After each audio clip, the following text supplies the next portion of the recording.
Kinshasa, Congo, Brazzaville, Angola, Afrique du Sud, partout dans Nairobi, Bozala Mokili. On a collé magazine de Sombonda, école, y a l'autre élément rétrospective dans Makambasika. En tout cas, tu peux faire un beau théâtre.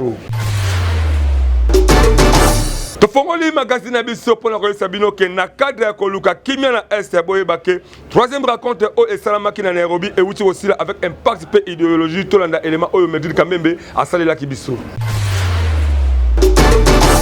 Mokolo ya mardi 6 décembre ezalaki clôture ya troisième réunion na Nairobi na capitale kenyane. Plusieurs résolutions ezwamaki bongo lors ya ba travaux yango. Ba partie prenante ba décider ki na kotia en place comité moko oyo ekozala composé na ba représentants ya ba communauté affectée ya EACP ya gouvernement soit constitué pour na ba faciliter libération ya ba prisonniers Oyo bazali na condamnation pénale te. Kasi po na ba communauté résidente autour ya ba parcs nationaux, chef de l'État Félix Tshisekedi alobaki que andimi ko faciliter pe ko engager bango na projet écologique pe ko maintenir bango au cœur ya ba effort ya conservation. Na oyo etali mokonzi ya mboka Félix Tshisekedi, réunion moko ekozala organisée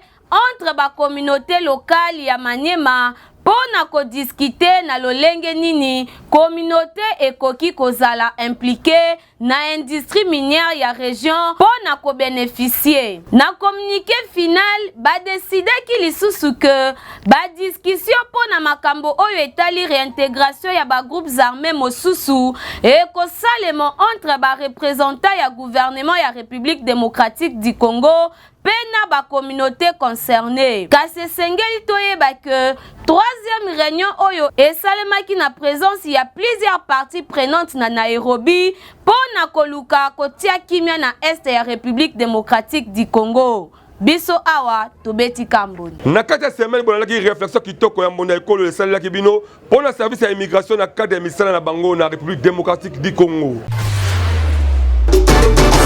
Likambo etali service ya immigration la République démocratique du Congo toyebaka te si réellement que e fonctionnaka to e fonctionnaka te po soki otamboli ba commune na biso partout okomona kaka ba service ya DGM et comment nango ebele mais sur le terrain ba commune ko kamwa po ba étranger ba tonana ebele mais bazaka sur ba visa te ba comment na bango protéger au soi-disant la général moko boye na colonel moko boye ministre moko boye ko kamwa to ebite ba côté la Congo na frontière nini lelo oyo soki okela mboka bapaya ba konzila biso ya ndenge bo voyage kabilo boyebi comment la ke soki osangi visa okokoma mal à l'aise mais pas la biso to kamaka mondele to indien chinois to libanais to penani nani atazaki visa azana na kimia passeport kutu enkipa babaka kala yango ezalaka nini lelo caméra ya monda ekolo etambolaki pa ba congolais pe tout na bango nini oyo bakalisa ba étranger bavandaka à la Congo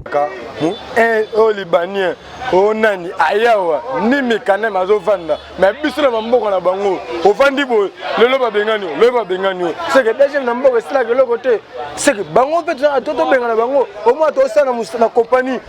ndia zo beta muningani abeta congolais mbata soko lingo simbebo au moins na mundeko lo congolais azo silikela yo mais biso na mboko libanda tane banyoko la biso bendie balibani bazonga biso fanda à l'aise awa toyekaka kola musa service ya immigration bo kenene le hôpital lokola ba HG topé hôpital ba cinquantenaire ba indien ba tondala ebele kula e ba kutu na ba immeuble ebele ba ville ba chinois ba koma ebele bombe kala ko identifier bango koyeba si réellement que baza ba séjour na bango topé bazali ba droit ba exploitation a la kati ya Congo na mikana solo to le kutapo bana kitsa sa ba la Congo ba lembi na bango ba étranger ba komi ebele ba saka mikana mais ko kala moka ba paya biso tonyo kwa maka mais pas la biso et comme la facilité boye mabe makasia il faut koyeba que tolanda ki pe ba activité à celi loye kandeni ba mbaki mama président ya Ligue des jeunes kuna na commune ya Kisenso.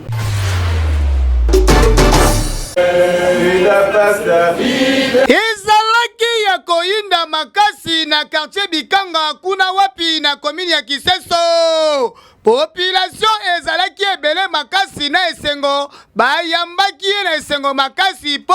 balobi motolo eza masolo ya motolo kaka ekotikala kaka bongo. Mama Masaka Matsoni Christine bayambaki ya kitoko na base ya IDPS ezali kokambema epai ya Mese Chalet oyo afandisa masolo ya IDPS kuna na bikanga na Kiseso. Bana Kiseso bapesa confiance ebele boyebaki ya Ligue des Jeunes ezalaki ebele wana ya kosakana te tango biso magazine Mbonda ekoto kitaki boyoka ndenge Mbonda ebetaki. Na koloba ezali mpona identification biso nyonso toyebi ke CG atindaki apesaki baselilere nyonso bakarne ya identification nde yango wana message clé ezali mpona ndenge na kiti awa kosala identification ezali mpe mpona koeveye lisusu conscience n'est-ce pas ya bamembre na biso na kati ya selile na biso balimba te bayika kaka mpiko tokoma kaka liboso na mosala na biso tokopesaki mpona kozala oyo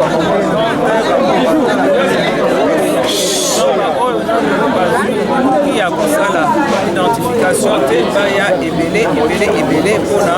kosala identification na biso na ndenge bapesa biso quartier wana ezoluka bato bakonda ebele. Merci ndeko nanga mpona kopesa mikolo basusu ja na joie moko immense ya komona susu lelo koyamba mokonzi monene mama ya Ligue des Femmes nationale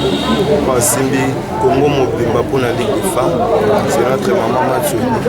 Toza na joie yo moko moni oyo eza keno na mbela secrétaire général apesaki omoni carnet ya enregistrement oyo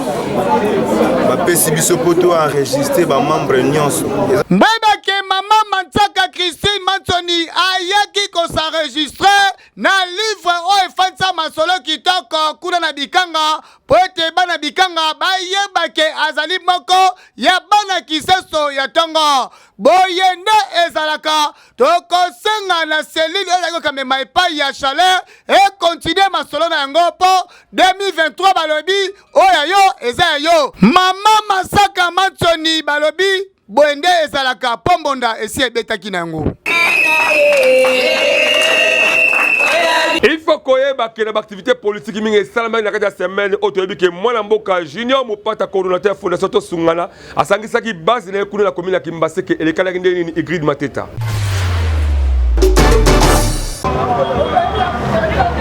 Ezalaki ya koina mabe bokola dimanche le 4 décembre oyo kuna na commune ya Kimbaseke parce que bandeko ya fondation Tosungana oyo ekambamaka na ye moko mwana mboka Junior Nembalemba basangana ki na système kaka idéologie de tolobaka pona koluka kotelemisa mandoki na bango po bientôt là tozokende ba 2023 esengeli leader na leader ayebana na mbosala na aza kosala yango pe awa bozo komona kutu tala ndenge bato batondaki mekia nyonso oyo ezalaki kaka mpona koyamba mwana mboka Junior Mopata oyo azali coordonnateur ya fondation Tosungana mingi na kati ya Chango. Tala ndenge azali kokota bayambi ye kaka nde tomonaka bayambaka Yesu tanga kotaka na Yerusaleme. Nyonso oyo elakisi ndenge nini bandeko oyo bazali kotémoigner bolingo na bango liboso na ye. Bino moko botala salle pleine à craquer kutu ya koloba ezali te parce que esika kutu ezalaki te salle esanzaki bato mingi kutu batikaki libanda po esika ekobaki me moke population eyaki na ndenge moko ya ebele nyonso oyo ezalaki mingi kaka na cadre ya rencontre na bango mpona kolakisa efficacité na bango ke bango nde vraiment batelemi na bopikiliki mpona kotambola elongo na mwana mboka Junior Nembalemba oyo azali comme président national na bango. Bino moko botala ndenge nini akotaki na esika oyo.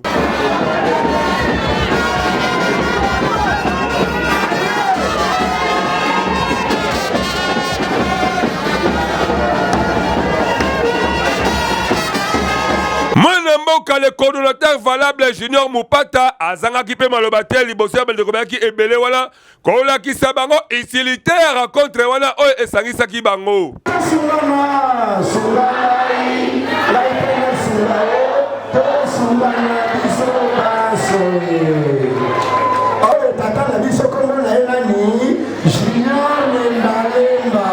Junior Nembalemba oyo azali député national, député provincial. Toyebi yango bongo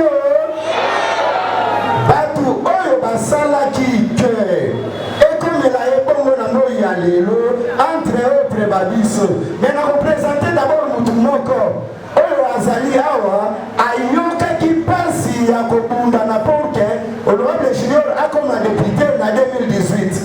azali aussi parmi bacordon ya makasi azali songi kolekana mutu moko babenga precom azali awa te songi precom azali mais tata mpe ya songi azali alors maintenant oyo nazali meme mokonzi na ngai tokobetela ye maboko makasi nakotali na bongo cordon grand h mbemba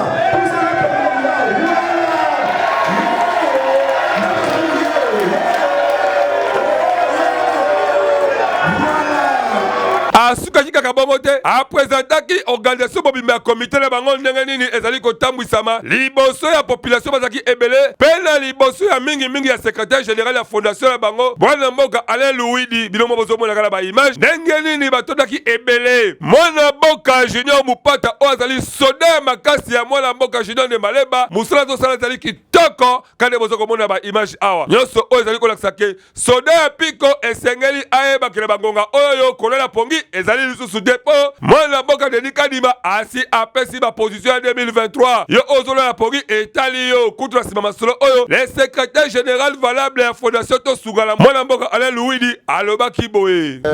Merci beaucoup. Lelo soki bomoninga awa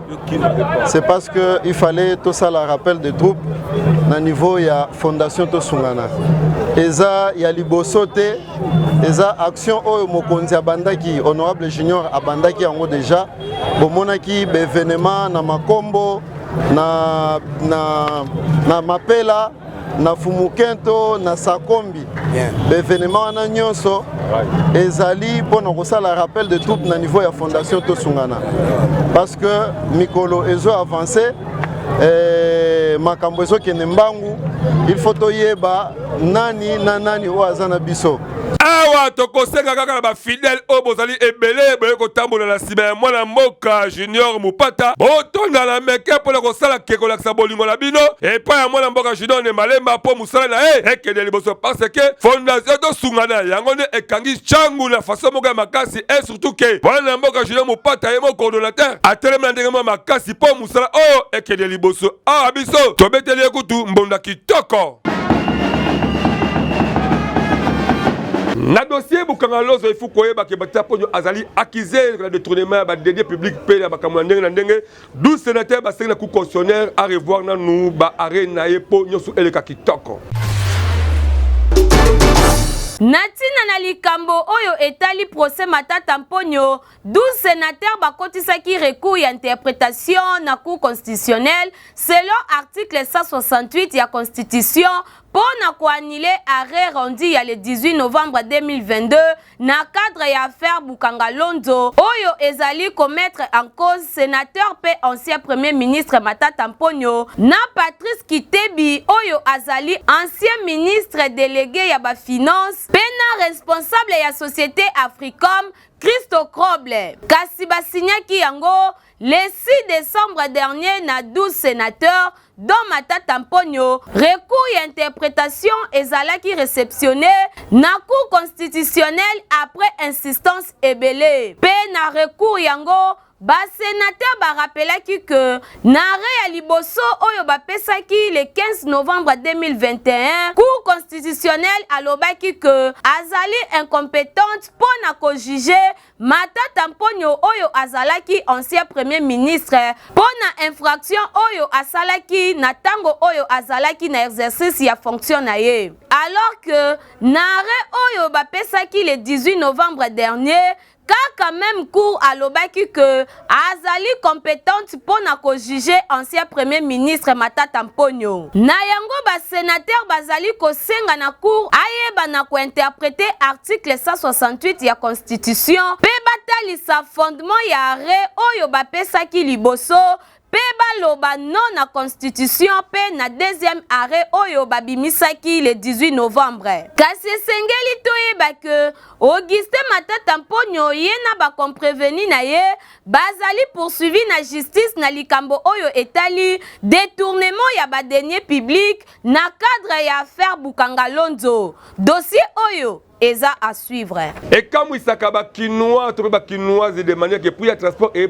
c'est comme si le ministre côté là pour il pose aux obima, bon ça quand même matin transport x4. Likambo etali transport na République démocratique du Congo to éviter na ba niveau likolo la ba avion pe la ba masuwa nde eza na ba valeur na ba transport commun à Kinshasa to éviter bulu yeke ekote makasi to éviter mise à transport Mbokoso mosala na yo nini pope ba fin de l'année yango to ko kende po na Kinshasa courtoisie ezalaka te biso magasin bonda ekolo to kitaki sur le terrain bino mokobota la kaka awawa ba prix eza na yango kaka likolo système ya direct to ebaka te euta wapi direct ya lola to direct ya lifelo to ebaka pete bato ebele bakomba victime ya makambo ya transport eboma bala ebele awa na République démocratique du Congo to ebite bato ya pasa masina Pascal Ipel mitendi bavivaka ndenge nini soki osangi transport boye mabe makasi tango biso magazine bonda ekoto kita sur le terrain moyoka moko ba transporteur abetisaki mbonda na micro na biso koma à partir ya gouvernement ministre intérieur na gouverneur ti lelo gouvernement ya ba warion ti bakota ti lelo arrêté ezate ya transport na époque ya Kimbuta tozalaki na arrêté abimisa arrêté ya tukine ya chaque commune Kolongwa wati bandal prix nango yebanaki Kolongwa wati victoire prix nango yebanaki mais lelo na gouvernement oyo prix ya transport ezo yebanate na moi prix mususu na butu prix mususu na tongo prix mususu eza faute ya gouvernement par rapport arrêté ezate mutu na mutu azo memana ndenge na yebo hausse de prix ya carburant yango eza élevé na station tokosala ndenge nini yango il faut pas bimisa arrêter ceux qui ba bimisi arrêter chauffeur akoyebake awati victoire to futaka ota awati boulevard eza ota mais arrêter ebimi te likambo ya transport oyo population esi elembi na yango po avantage ezali kaka ya ministre ya transport Mbokoso population kutu fwe na fwe bato tozo de transport bazo fete kitoko pe bako fete susu kitoko makasi po bango fete na bango esilaka na yango te eza kaka lokola lisolo ya roulage na chauffeur likelemba wana roulage ya liaka chauffeur aliaka na ye te toyebi te population bakosuka ndenge nini na bafeti oyoyo ezosala mabe makasi en tout cas na moyen ya transport oluka solution pour transport ya facilité pe ya moins cher ezaka transco en tout cas tokosenga na ministre Mbokoso kota likambo yo po courtoisie kutu eza nango te population pe ba chauffeur bazole na makasi ba avantage ezali kaka bato ya moto po prix kutu ya bato ya moto yebaka na yango te moto pe eza nango bato atambula ebeti ata mati prix na la koloba na ye matricule pe ezalaka te permis pe kutu to ebite 2023 pe yango yo bako voter nani bakotika nani boye mabe makasi kitoko te Total ça qui bino la kata semaine que pauvre qui ne peut pas estima et ba chef du quartier ba emboîter ba paille Jacob Mwamba poye ali vraiment excellent as chef du quartier Bamuna quartier Kingabwa. Likambo oyo etalikin bopeto na ville province à Kinshasa tango tolobaka biso magazine bonda ekolo et concernaka beaucoup plus ba chef de rue na ba chef de quartier po bangonde bazali ba pilier central o bavanda la population et koyebake population nde bango bato basaka bingi bosoto yango esengaka ba responsable o bazali compétent kosala musala malonga musala kitoko la ville province à Kinshasa mingi to félicitaka mwana mboka Jacob Mwamba zete ambi la po asalaka musala na ye kitoko Jacob Mwamba mbila azali chef du quartier Mbamu kuna na Kingabwa azali exemple munene oyo ba chef du quartier mingi ville province Kinshasa esengeli balanda parce que lelo oyo lokola mwana mboka Fachi Beton auti kosala ba nomination ba bourgmestre sika esengeli pe ba bourgmestre bayeba ba chef du quartier na bango ba chef de rue oyo bazali compétent oyo esengeli ba accompagner bango po Kinshasa bopeto et comme en réalité ezala mitité ezala pe slogan te botela mwana mobali yango yeyo Jacob Mwamba asangisaka ba chef de rue na yenyo surtout chaque lundi mercredi vendredi pe samedi mingi pona kotosa maloba ya bakozi ya ville province ya Kinshasa de manière que kili bopeto emonana. Jacob Mamba Zetambila biso tobeteli yo mbonda parce que sango na yo tope solo ya musala na yo eyokalizala bakonzi umela na yo sa musala kitoko po bolingo ya Congo esengi na baye bazali compétent bakourage lokola yo biso awa tobeteli yo kambonda. Vice-gouverneur Sosi Yambuka zéro épave. Yango munaka chaque samedi. Chaque mercredi samedi pour les choses obligatoire. Tolakisaki bino lisusu misala mabe ya office de voirie et drainage OVD en sigle kuna na marché Gombari. Lelo na Kinshasa likambo ya bosoto bato ebele bazali konyonga na yango makasi me OVD azali kosala mosala na ye kitoko ndenge kaka bozali komona na bilili me boyebake na nsima ya kosala mosala na ye bainondisi na ye nyonso atikaka yango alongolaka yango te. Awa tozali na aveni pozo na kwe otala bambuteyage koma kosala me awa ebele makasi eloko ekokamwa akireka nivo oyo ebimati na pongabi oyememaka mai esika bozali komona atiki bosoto na ye ebele moyeba mama bateka eza te. Tala bamama oyo bazoteka likolo ya fulu telmaki abimaki na ndako na ye na bafeti oyo moye asala autrement eza te azoteka nde kaka likolo ya fulu. Tango biso magazine mbonda ekolo kitaki boyoka ndenge babetaki mbonda ese pozo ona bakanali oyo eza base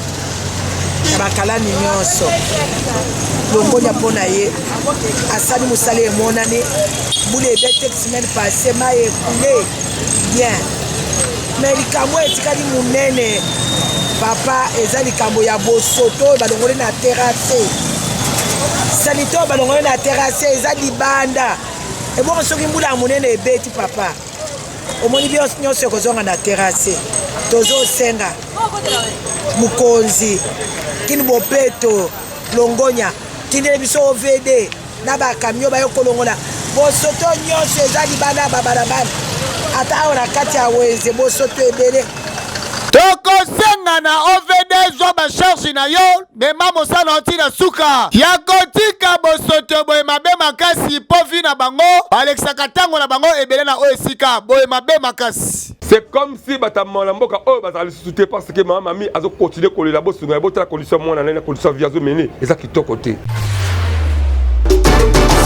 Omesana kobebisa mbongo na kokaba mingi na baba tope moto ya motema malamu oyo mesana kopesa mbongo na badim na ba église tope pona kosunga kosalisa bato na ba hôpitaux partout. Tala elanga malamu ya kolonda oyo nzambe azokokanisa pona kopesa yo ya mingi koleka yango oyo mama mami oyo bozali komona azali mama azali ko vivre na vie moko ya difficulté impossible na niveau moko okoloba te kaka ndenge boza komona abelisa mwana na méningite depuis abotama ye moko pe azali sous diabétique pasi ekanga mama o même esika kovanda ezali te lelo oyo devant caméra ya mbonda ekolo mama mami aleli ngai mama mami nabengi bino mpo naza na pasi naza na mwana oyo abotama na méningite aza mwana ndeko na nga depuis 2006 bakufaka na bamobundu ezala na este wana na mama na ye nga nde natikala kobokola mwano ntango nazalaka makasi nazoluka na bandeki kobokola mwano nazomema ye na kine nde akomaki kovanda me ntango nga moko mpe nakomi maladive makoki eza lisusu te komema ye na kine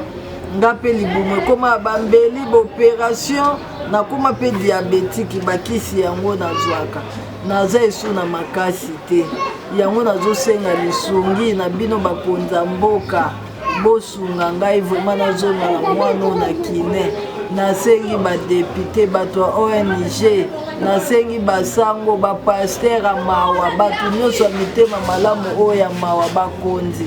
botika nga te bosalisa nga nazonga na mwana na kine bana boye mpe bazalaka na forme na bango soki namemie na kine azwi forme nga mpe napema asala makambo nyonso na bilamba kosumba bilamba kosuba nga mpe bapekisanga basolo wana mpo naza diabétique me shwa eza te naza na moto akosunga ngai te awa naa na famille te esika mpe tovandi atofutelaka nde awa lokola mpe bamonanga nakoma na pasi place ya kokende eza te nde bapesi nga mwa geto tovandaka na mwana oyo nazosufrir nasengi na bino mpe ya bato ya mawa mitema malamu bakonzi boyokanga mawa bosunganga nzambe epa akopambola bino tosengaka lisungi mpona mama oyo na mwana oyo tala position bavandeli wana na moi image ozwi mpe mwana yango akoka koloba te babandaki kovanda deya balongwa me batuka ya lupango ya mawa bapesi bango esika mama Denise place ozali mawa yokela bango mawa papa Félix tosengi lisungi na yo mpona mwana oyo botika ete bakonzi bata ONG papa Félix bosunga mama oyo mama Denise botika mama ote mama Olive azonyokama makasi bosunga ye papa Jekoko bosunga ye basala nzambe bapaster botika ete badepute bosunga ye bapapa baministre nyonso tu bosunga ye tokosenga kaka na baye batonda mitema mawa baye mama mami atangi kombo to pe oyo baye atangi kombo te bozala na motema malamu po elaka ya kolona yango oyo biblia to pe courant elobi yeba kosunga moto na tango ya pasi mpe nzambe akopesa yo akofuta yo mingi ya koleka tala mama mami yeyo aleli na bato ya mitema mawa bosunga ye botika ye te pamba te soki botiki ye ezali pasi mpe mawa mingi tosunga mama mia po totiki ye souci. Rubrique makaki semaine total yango à partir ya mwana mboka Aigril Mateta parce que Alain Luzadio azongi sur les solo sika. Nazo yeba te bato nyonso toko voter bako sala eloko moko te. Bon biso tokolobela makamu mingi ya courant pourquoi courir tambola mabe. Pona nini boye? Pona nini boye yango wana nde kitoko. Ngai pe komo na ngai mama mo Kristo na Pascal mais l'église est comme belé na ba venir pour ne pas passer l'équipe ba escroc ba comme pe belé pour na kaka balia pour ba vivre donc ba osala la présidente ba soloté l'église yango est comme belé ba bala momo na di église ozo comprendre ce que nous écoutons au kota. Merci beaucoup ngai komo na ngai Oscar Kamana lelo soki na balabala e komi 4 églises 5 églises eloko ya liboso ezaya kolobinke soki ozaki na petit na yo bandaki kobetela mbunda na petit bandaki kobetela mbunda muno ozo gérer bien te ça veut dire mais vous savez déjà s'éloigner tellement sika nani goût ya bunzambe c'est kotika tena sikwa kokende nanu ba former yete basendo ko moko songo te mala moko asale groupe de prière mala moko andi ko mibenga lokola pasteur c'est-à-dire eza bazoluka balar na bango moyen ya ko vivre moya kolesa mabota na bango parce que ceux qui bazali ke ba servir nzambe na veni moko bako sanga na bango nyonso place moko basa l'église moko po ba servir nzambe comme eza intérêt ya mabota na bango na ba famille na bango yango zomona ba biloko wana biso moko toki ko sanga na église moko na quartier biso nyonso to proye sika moko mais omona kete omona baolandela bambongo na bango po basunga balibota na bango bafamille na bango basi na bango na bana moni ke bakaboli baeglise bongo nazo yeba te bato nyonso toko voter bakosala eloko moko te. Bon biso tokolobela makamu mingi ya courant pourquoi courir tambola mabe. Pona nini boye yango wana nde kitoko. Caricature ya lelo mwana mboka Aigril Mateta obombeli biso nini na lisolo koko tiri Ban nomination euti kosalama ya ndenge na ndenge depuis mwana mboka Félix Tshilombo azwa bokonzi tolandaki na mikolo elekalaki ndenge nini ataki bamandataire na maentreprise ya l'État mpe lobi awa auti kobimbisa babukumese ya sika oyo babimi na impact mpe na idéologie à part babukumese bamare mpe na baprovince mpe bayebani mais turo yo koko tiri ameki kokanisela bango façon nini baseki basala misala boyoka lisolo oyo ndenge nini ezali kolekana ndeko na biso akomi ministre mosala ya l'État na ngonga akomi na ndako yoka baide mpe baconseil ya famille lokola okomi mokonzi na esika wana il faut koprofite libela kobongisa vi na yo mpe ya libota mobimba oncle tinda biso mikili rapide mpo masa balobi mikili na ngai emonani soki osali eloko te bakoseka biso papa baparcelle tosomba ata 20 bakonzi na yo ezali ya bonkoko koko na yo azalaka chef coutumier deja kala ye moko mutu mpe azwi bokonzi botala ndenge avandi akomi kotoka bali kokasa bi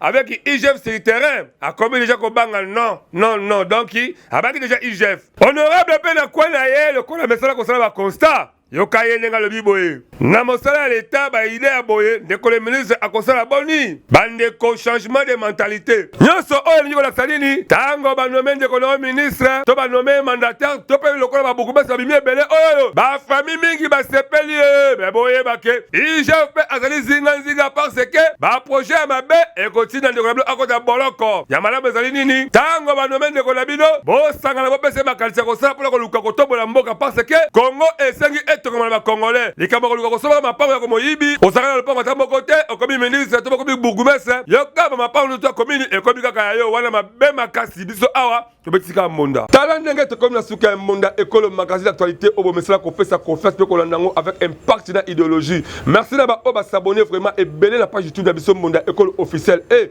tofongoli vraiment baporte na biso na bandeko surtout oyo balingi baannonce na bango to mpe bapublicité na bango elekala baprix moko abordable tozala mpona kopesa bino mosala moko ya kitoko merci na bira lisusu merci na egrili mateta merci na bandeko nyonso esika bozalaki kolanda biso et surtout na mwana mboka samuel buker oyo mpe auta kofete babonne fete na ye mpe mingi surtout mina likambo oyo etali happy birthday na ye ngai na bino tokutana prochainement na numéro mosusu ya sika soki yesu kristo azongi te